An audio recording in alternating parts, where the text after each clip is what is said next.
Good evening, students. Welcome to G All India English Solution. Today we will discuss T.S. Eliot's work in short, part first. So without delay, come to the point. First है हमारा work the love song of J Alfred Prufrock. The love song of J Alfred Prufrock is T S. Eliot dramatic interior monologue. ये important point बनता है.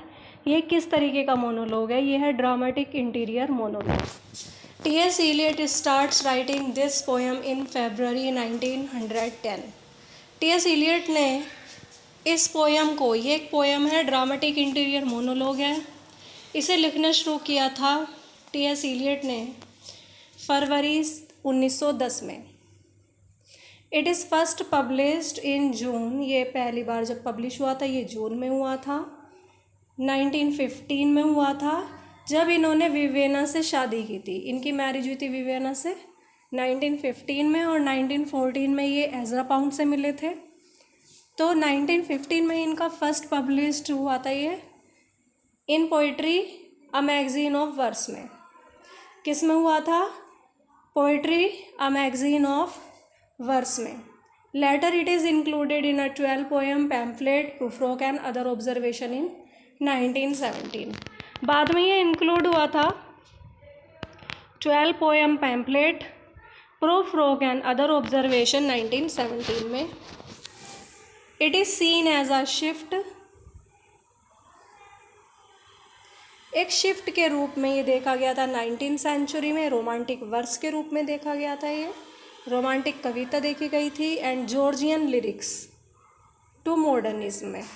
The poet uses the stream of consciousness. Poet ने यहाँ use की है stream of consciousness, कि विचारों का फ्लो होना, flow of thoughts. In narrating, stream of conscious use की है पोइट ने यहाँ पे in narrating the experience of Prufrock. Prufrock के अनुभव को वर्णन करने में इन्होंने क्या यूज़ की है? Stream of consciousness. पोएम एक लव सॉन्ग नहीं है ट्रेडिशनल सेंस में, तो ये लव सॉन्ग नहीं है. It makes an analysis of the mind of the lover who is unable to take a decision about making the proposal to lady love. Actually ये एक love song तो नहीं है ट्रेडिशनल सेंस में, लेकिन इसमें क्या होता है कि लवर के दिमाग का विश्लेषण होता है, जो कि बहुत ज़्यादा मतलब अयोग्य है, अनेबल है, अपने आप को बिल्कुल अनेबल फील कर रहा है, क्योंकि वो लेडीज़ को लव के लिए प्रपोज नहीं कर पा रहा.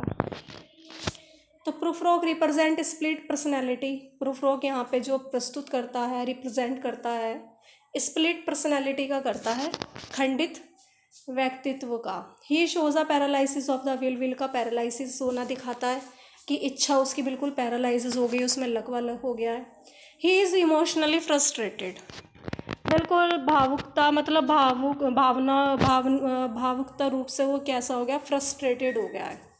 भावुक रूप से कैसा हो गया है? ये फ्रस्ट्रेटेड हो गया emotionally. Poem reflects the dilemma and indecisiveness of a modern man in modern urban civilization. Poem reflect करती है डिलेमा पे, दुविधा या निर्णय ना ले पाना एक आधुनिक मनुष्य का एक आधुनिक शहरी सभ्यता में. क्योंकि इसमें यहाँ क्या दिखाया गया है? यहाँ मॉडर्न टाइम दिखाया गया है, शहरीकरण दिखाया गया है, जहाँ पे एक मॉडर्न मैन बैठा हुआ है और वो डिसीज़न नहीं ले पा रहा है, वो लेडीज़ को प्रपोज नहीं कर पा रहा है लव के लिए. The epigraph is taken from Dante's Inferno. Important point बनता है ये एग्ज़ाम के पर्पस से, कि ये दांते के इन्फर्नो से ये एपिग्राफ लिया गया है. The poem reflects the barrenness and the futility of love experience in the modern age. Poem barrenness को शो करती है यहाँ पे, बंजरता को, and futility of love experience in the modern age. और मॉडर्न एज में लव एक्सपीरियंस की निरर्थकता को दिखाती है, फ्यूटिलिटी को. Prufrock fails to sing his love song. Prufrock अपना लव सॉन्ग गाने में असफल हो जाता है. कहता है कि I am Lazarus, come from the hell to tell you no, I am not Prince Hamlet, nor was mean to be. I am no prophet, and here is no great matter. कि मैं एक भिखारी हूँ. Lazarus means होता है भिखारी, कंगाल. और ये चार्ल्स लैम ने भी अपने ऐसे में यूज़ किया है वर्ड लेजारस, कि मैं एक कंगाल हूँ. Come from the hell to tell you all, और मैं नरक से तुम्हें ये बताने के लिए आया हूँ. No I am not Prince Hamlet, नहीं मैं प्रिंस हैमलेट नहीं हूँ. Nor was meant to be, और मेरा तो प्रिंस हैमलेट बनने का कोई इंटेंशन भी नहीं है. आई एम नो प्रोफेट, मैं कोई पैगंबर नहीं हूँ. And here is no great matter, इसका कोई यहाँ ग्रेट मैटर नहीं भी है, कोई बड़ी बात नहीं है. Time for you,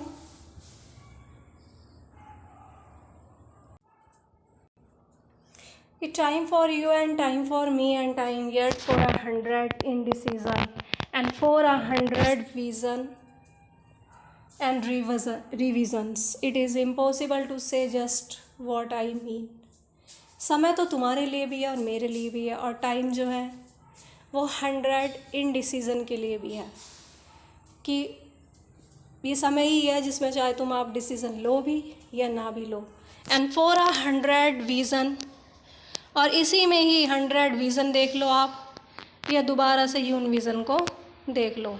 it is impossible to से जस्ट वॉट आई मीन, और यह मेरे लिए बहुत असंभव है यह कहना जो मैं, मेरा कहने का तात्पर्य है, मतलब जो मैं कहना चाहता हूँ वो मैं कह नहीं पा रहा, ये मेरे लिए बहुत ज़्यादा असंभव है.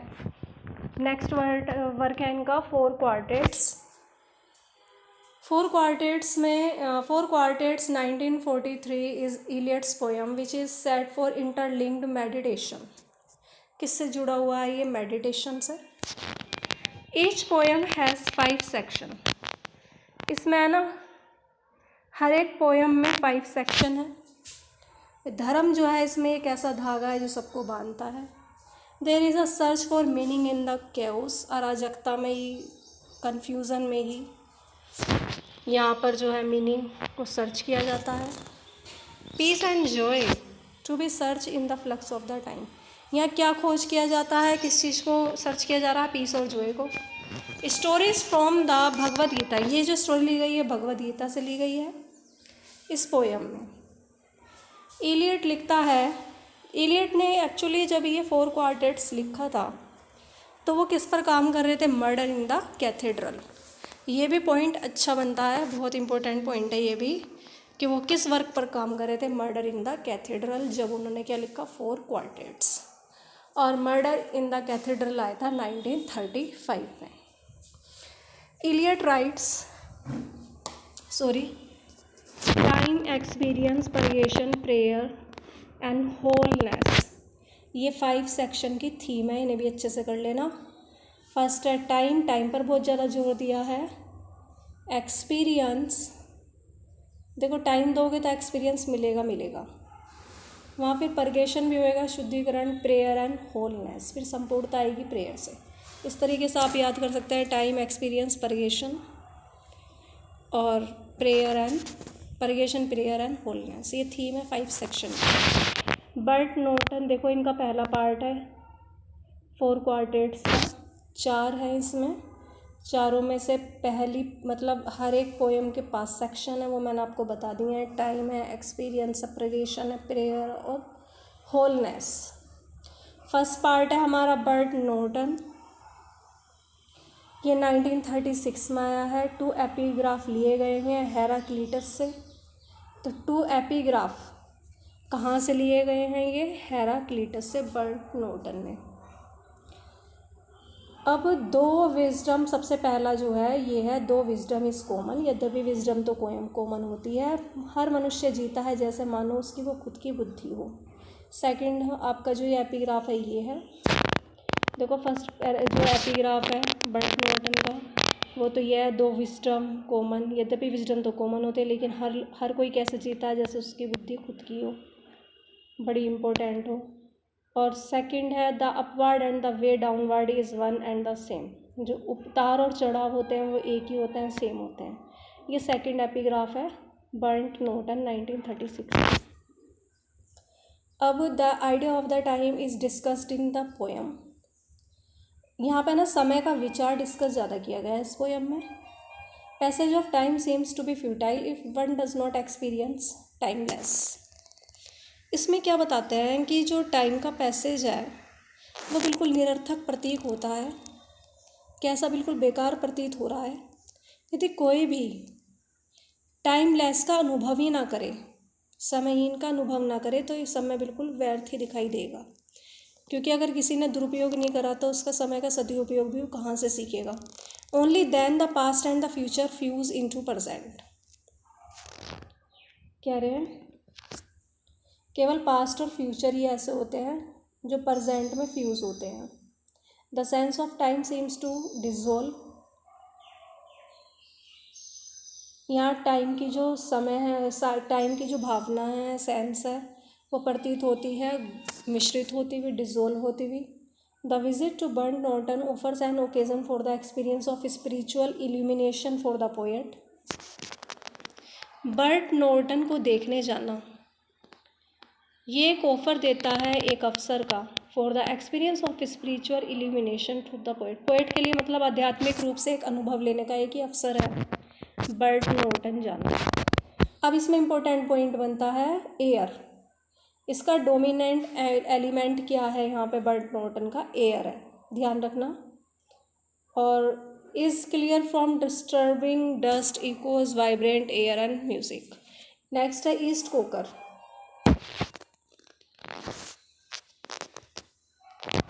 East Coker discuss his life and death.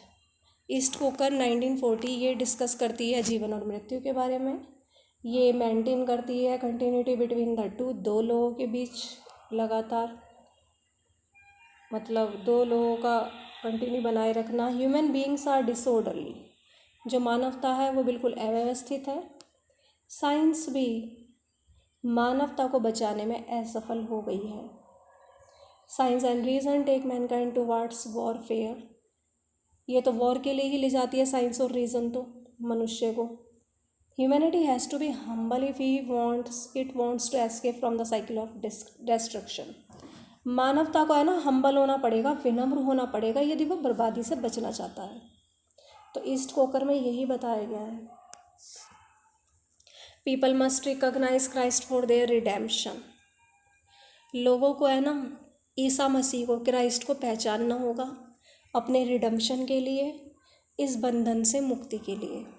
ये जो भवसागर में हम फंस गए हैं, इससे मुक्ति के लिए क्राइस्ट को पहचानना होगा।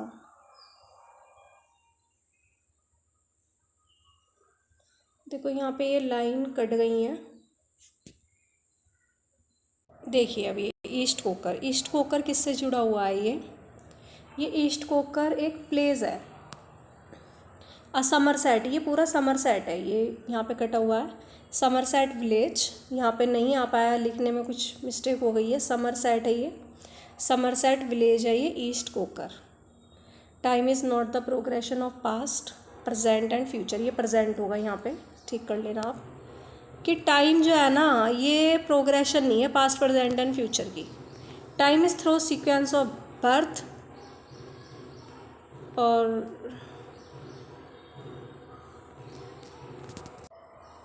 यहाँ है मैच्योरिटी। तो इट इज़ थ्रू, ये किसके थ्रू है?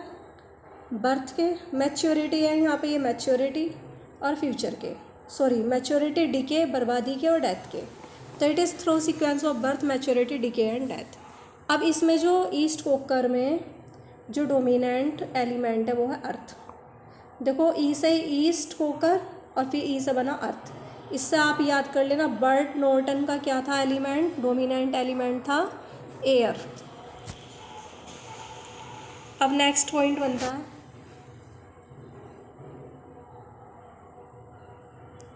Dry salvage 1941।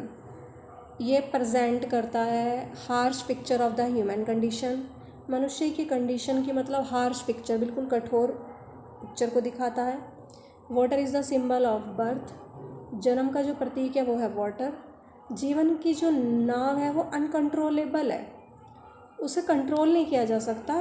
The illimitable sea of all life drowns the individual. There is a connection to all of mankind within each man.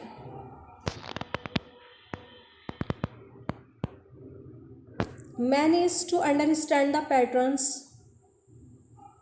which around found within the past. मनुष्य को समझना होगा उन patterns को, उन तौर तरीक़ों को जो कि मतलब जो उसने पास्ट में उसके साथ हुआ है, उन चीज़ों से उसे सीख लेनी होगी.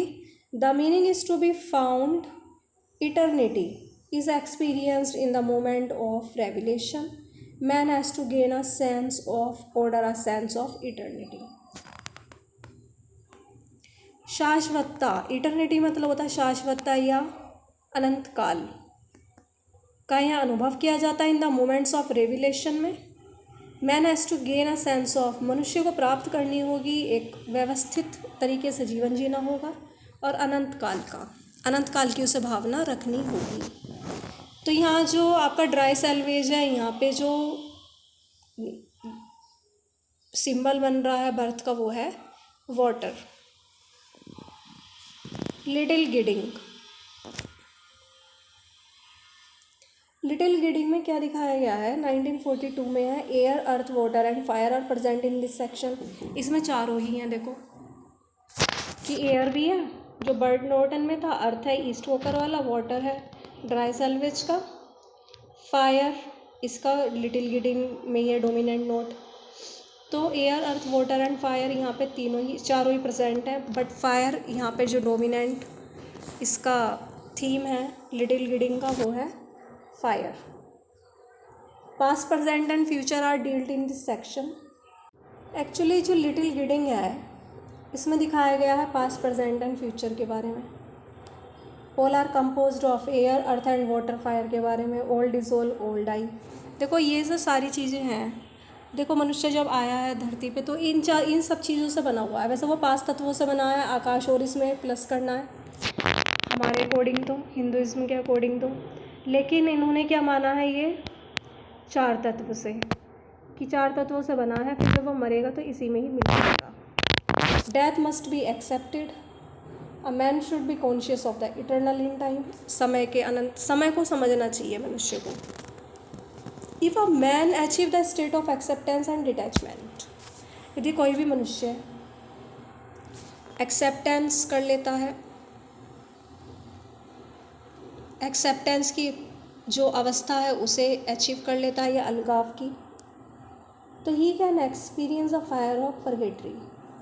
तो वह अनुभव ले सकता है फायर की, परगेटरी की फायर का. शुद्धिकरण की जो फायर है, अग्नि है, उसका अनुभव ले सकता है. God's love offers mankind to redeem themselves. इसमें क्या होता है, जो ईश्वर का प्रेम है वो खुद ही, मतलब ईश्वर खुद ही है ना, मनुष्य को इस भव सागर से मुक्ति के लिए क्या देता है, ऑफर देता है लिटिल गिडिंग में. नेक्स्ट है गिरोनशन. ये भी देखो अच्छा क्वेश्चन है. ये वर्क जो है ये भी इम्पोर्टेंट ही है. गिरोनशन लिखा गया था 1919 में, 1999 में पब्लिश हुआ है. पोएम्स ऑफ 1920 में. इलियड्स के dramatic monologue in 6 stanzas of free verse में. ज़्यादातर जो इसके वर्क है ना टी.एस. इलियड के, वो फ्री वर्स में होंगे, ये ध्यान रखना. और ये इंटीरियर मोनोलॉग है the love song of J. Alfred Prufrock. ये जो टाइटल है ना गिरोनशन का, ये ग्रीक वर्ड से लिया गया है, ग्रोन से. इसका मतलब होता है ओल्ड, लिटिल ओल्ड मैन. क्या मतलब है इसका, लिटिल ओल्ड मैन. गिरोनशन रिप्रेजेंट करता है मॉडर्न मैन को. ये मॉडर्न मैन जो होता है ये डिसइंटीग्रेशन की अवस्था दिखाता है, अखंडता की. He recalls the memory and desires of his career. अपने कैरियर में जो उसकी मेमोरी या डिज़ायर्स है उसे रिकॉल करता है. जो उसकी इच्छाएं कभी रही होंगी, उसका जैसा कैरियर रहा होगा उसको याद करता है.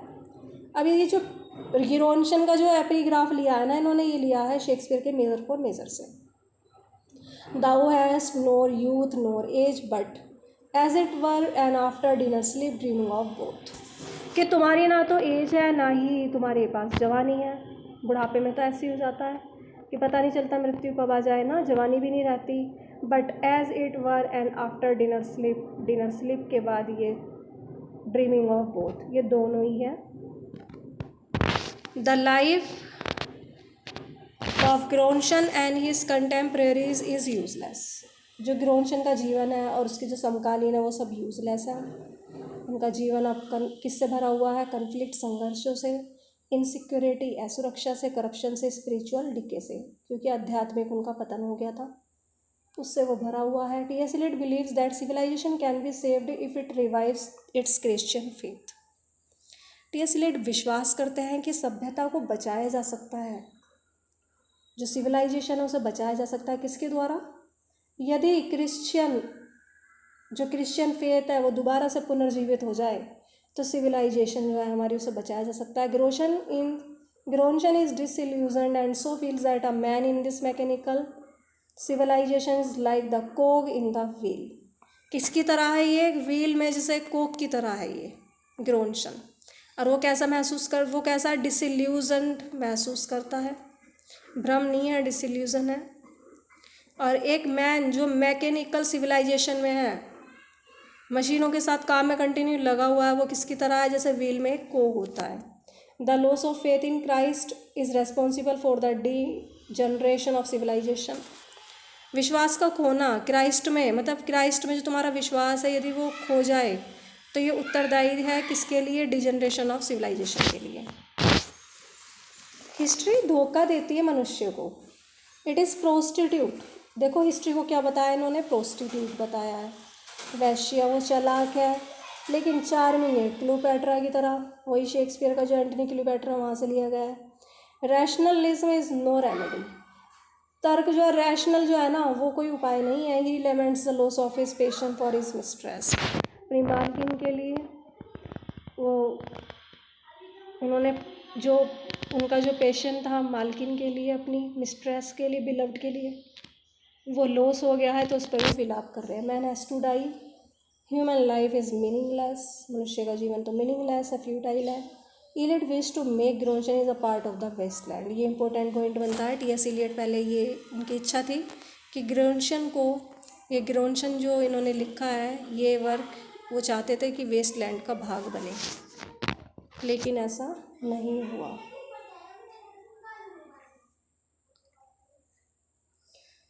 नेक्स्ट है द वेस्टलैंड। इस वीडियो को यहीं ख़त्म करते हैं। अब नेक्स्ट वीडियो में आपको इसके जो रिमेनिंग वर्क्स हैं वो एक्सप्लेन कर देंगे। Thanks for watching this video. Please like, subscribe and share.